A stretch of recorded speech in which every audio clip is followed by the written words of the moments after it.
Welcome back to the One Shot Show where GMs go to level up. My name is Matt. I'm once again joined by Pat, Hello. who is the same surname as me. And today we're talking about something I call the 3 layers of storytelling. This is a narrative structure that I think is integral to all great tabletop RPG games, especially the narratively driven ones. I'm going to repeat to you a really funny little anecdote that I read quite some time ago. It described D&D thusly. The GM decides that the next session is going to be a heist. The players get to decide whether the theme music for that heist is Mission Impossible, The Pink Panther, or Benny Hill. And that so perfectly describes and encapsulates the sort of the push and pull, the back and forth of the collaborative storytelling. But that's only 2 layers. There is a 3rd layer. The GM then gets to decide if it was a comedy or a tragedy. That's layer number 3. So the 3 layers of storytelling, to elucidate it in more words. Layer 1 is the setup. It's the circumstances, is the word I like to use, the circumstances. That is what you as the GM plan and lay in front of the players. Layer 1, circumstances. Yeah. So in this instance, the circumstances is a heist. You know, whatever's led up to this moment, they've learned about something, you know, a document they need to steal from a local noble. Circumstances laid out. Steal the document. It's going to be a heist. Players show up.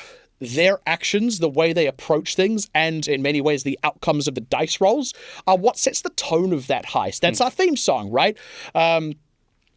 And you as the GM have very little control over that. That's for the players. That's them playing the game, right? That's the standard process of play. We're all very familiar with how it works.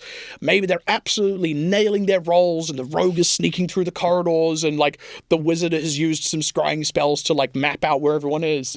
And they nail it. They're in, they're out. Beautiful. Then as the GM, we get to put their actions into context. Layer 3 is context. In that instance, we said heist, they said Mission Impossible. We get to decide if that's a comedy or a tragedy. And now I don't mean tragedy in the way that everything goes wrong. I just mean tragedy in the sense that it's very self-serious.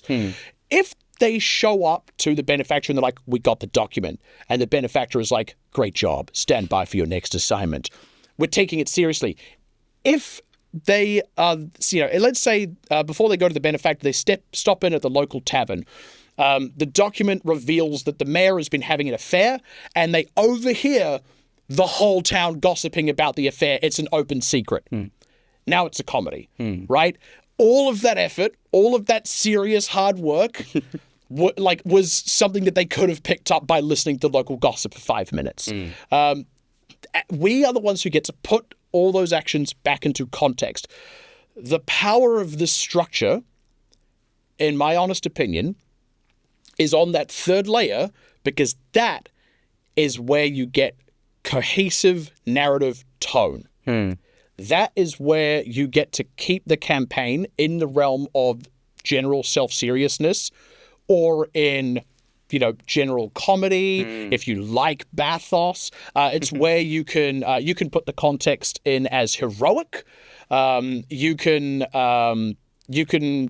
do all sorts of interesting things with that. It could be heroic, but not on purpose. Maybe the players weren't taking it super seriously and the characters were kind of mucking about with it. Absolutely, but then you can bestow heroism in the reaction of the world. Because, they had it to the benefactor, and the benefactor is like, I have the crooked mayor dead to rights. And then the whole town is like, thank goodness we're free of this crooked mayor.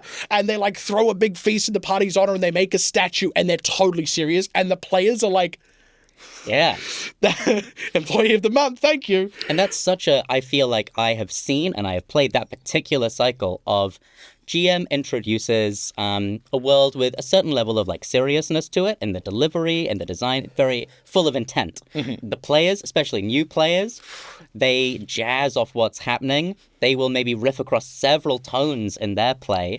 But then the moment happens where they come back to town and the reward is given. And you're perfectly right. It's the GM's job to go, how does the world respond to what's happened? And it can be a game changer for a party. Exactly. So let's take an alternate example here. I'll use the exact same structure. We've got a heist. stealing a document. The players roll up, it's Benny Hill. You know, they are... they're just flubbing rolls left and right, or they're not taking it very seriously. I was going to ask, so is it on the dice side that it's Benny Hill, but is it also like, I'm Jeff Bersker, and I'm here to take them documents, and then it's, the players are also in the vein of It depends. It totally depends. A great example is, you know, you get one of the characters is a classic pyromaniac wizard, and their solution to a door that they need to unlock is like, fireball. And now, look, they're through and they get the document and yada, yada, yada. They needed, they got spotted by the butler, so they, knock him unconscious and just, drag him awkwardly into a cupboard, trying to not, raise any alarm. They propose, the wackiest solution to a problem, but then they roll a natural 20 and the whole table explodes. Exactly. And then that wacky problem takes precedent in the narrative. And then we get to put it into context. So let's say that fireball spell... it left the house ablaze. That butler you knocked out and stashed in the cupboard died of smoke inhalation. It's a tragedy. It's an abject failure. It is totally serious. And if we want a serious campaign, you actually took that notion of sort of relatively newer players. A lot of players will say they want something a bit more serious, but it's hard for them to actually embody that once it's happening because, to be honest, comedy is fun. The satisfaction... Huge statement. Comedy is fun? How dare you? But the satisfaction and the fun that can be had in more serious campaigns actually takes a lot longer. It's a lot more pensive, and it often requires a long view with a broader payoff. Contextualizing something funny or something that was a bit of a romp into something serious and a bit tragic in the modern sense of the world, as in people got hurt, people died, property was damaged. If you contextualize it in that way, that's a really great way to just trip that in your players' minds, and they're like, oh my goodness, our actions have consequences. And then next time it's a heist, they're going to be like, okay, there's a locked door. Rogue, you go pick that. I'm not touching my staff of fire. I feel like I've seen this exact thing play out as well in lots of contexts. When I think about actual plays that I've watched, you see this cycle happen, and actually it can happen multiple times in a single episode. It can happen multiple times in a single campaign. On a particular day or a particular session, your players might be bringing the zingers. And then on another day, they go, actually, no, we're here for some serious play. Yeah. But always having that anchor point to go, this is what, this is the intent of this world. This is the intent of the story, either as the rudder that you're setting as the GM, or coming back to your session 0 and going, this is what we're gunning for here. Yeah. Or these are the stakes that we're going to zero in on, can bring everything back into alignment. And we talk a lot about tone and style as these sort of very high-end GMing skills that you might get very interested in once you've built a lot of those more foundational skills of how to design encounters and how to string a narrative together and all of that. Once you start looking at things like, what tone am I going for in this campaign? How do I want it to feel? This is a very real, very actionable tool that you can use to have an intentional tone and make sure you're always hitting that intentional tone, which can be quite difficult to do otherwise. You can sit down at the table and go, I want this to feel really serious. And then the players show up to the heist and it's Benny Hill. And it's really easy to go, I wanted something serious.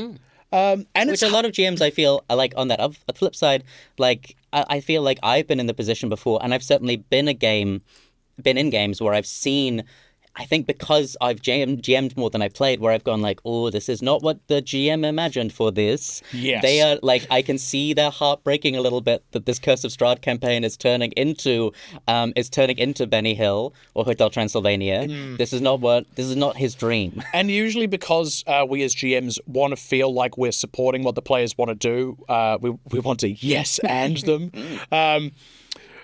Because we feel like we want to do that, we often go along with that tone that the players have introduced. We're often scared to push back against it and sort of recontextualize back into the tone that we were wanting to go for. The reason I think it's actively worth doing, though, is that sets expectations in future, right? I talked about how that then informs those player behaviors moving forward. If you as the GM find yourself sitting there watching everything play out, watching the players sort of laughing and joking and quipping, look, it is a lot of fun, but if it's meant to be this very serious situation and you're finding you're a little bit frustrated that the players aren't meeting you there, by then winding back at the end of whatever that scene was and reinforcing that tone, you'll probably find yourself in the next scene having the players responding to that more serious tone a lot more earnestly. And seriousness in particular is, I think, quite a tricky thing. This actually might be something you could probably provide some insight on, because it's uncomfortable. It's difficult. We don't embody seriousness in our day-to-day lives outside of things that are really serious. It's hard to pretend to be at a funeral in our D&D games because the only time we practice that behavior in real life is at a funeral. Yeah. If you're an actor, though, yeah, you're probably a lot more able and willing to get into that. And I think the thing that trips so many players up is they go, or GMs up rather, is they go, I want that serious tone. And their players are not actors. Yeah. And also, like, it's even, like, you know, I my background is mostly in theater, actual play. You can tell, by the way. I don't know if anyone's ever told you that. Oh, yes. I've heard this a million times.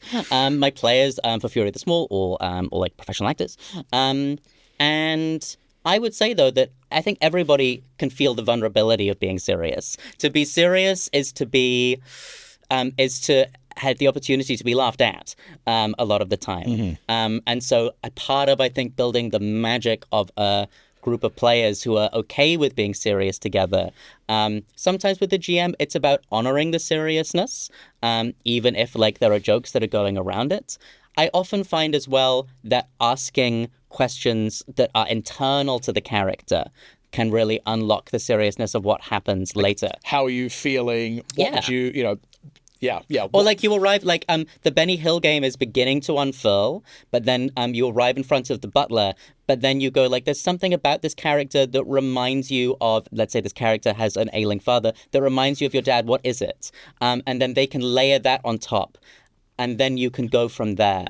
If you want to sort of like, if you want to be coaching within phase 2, like you're sort of like you're forecasting what's going to come for phase 3. Because I suppose the danger that I hear in it is that the risk of phase 3 is it becomes a bummer. Yes. It's hard. It can be hard to get it right if you want to keep that serious tone. I will actually say, I think one of the important things to note if you want to employ this particular technique is, and you are doing it for the purposes of maintaining a more serious tone, don't be afraid of the bummer. I mean, in certain cases, I also think that that's part of the fear of seriousness, is to go like, and now we need to commit to the seriousness of ... Don't be afraid. I find it's only a bummer the first time around. After that, people sort of, like I said, it sets that expectation. Your players kind of know that that's where it's probably going to go. The other thing that you can very much do, and that, you know, making that third layer serious as part of this, when you talk about the inherent vulnerability of seriousness, that is where I think a lot of the burden is on us as GMs to, first of all, lead by example, and second of all, enforce the safety. Something that I often do with my players is I try to not break when I'm in the scene. I might slip out a character to address something else that's going on, but once we're in the scene, and I'll keep it serious if it's meant to be serious. And if other players, you know, jump in with a bit of a quip or something, I might say something like, hold on, let the scene play out. You know, hold on, let's stay in the scene. And it just reminds everyone, you know, if their character isn't actively in the scene, then they are an observer, even if the player themselves might have something funny to say. Even if the character is in the scene, it just reminds the player to keep that character serious within the context of the scene. And you as the GM have the opportunity to first of all lead and enforce that tone in the moment. Yes. And also, I love that. And it also allows, it enforces the idea that it's a practice, that it's a practice to be in that state and to go like, and there are certain things that we need to like, to call on or remind ourselves of in order to stay there. This is really interesting because this has now taken a dramatic left turn into a conversation more about tone and how we establish tone at the table, which is really cool because, you know, from the outset, that is one of the most powerful things. But yours is now a tool of navigating tone. And there are questions about tone for GM all the time. What is the tone of my campaign? How can I set this tone for my campaign? Yeah. And this 3-layer structure allows you to go, okay, so here's the tone you intended, here's the tone that is brought, and here's a way that you can now try and lasso all of that back in so that your campaign can continue as intended. And it really helps in the same way that we're often stringing narrative beats together. It helps string those tonal beats together. We absolutely ought to talk more about tone in other contexts and allay other tools that you can use to help set that tone and maintain a tone in a campaign. But for now, I think we've done a pretty bang-up job of explaining the 3 layers of storytelling. I'm really excited to try it out. I think it's going to be, the way that you've explained it, I know it will be at the forefront of my thinking next time I come up against one of those things. And at the end of the day, the GM sets the circumstances. The players then take total control over the game and the events.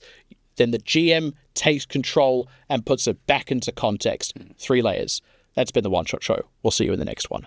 If you like what you just heard, feel free to support us on Patreon. Every little bit helps. Go to patreon.com/OneShotShow.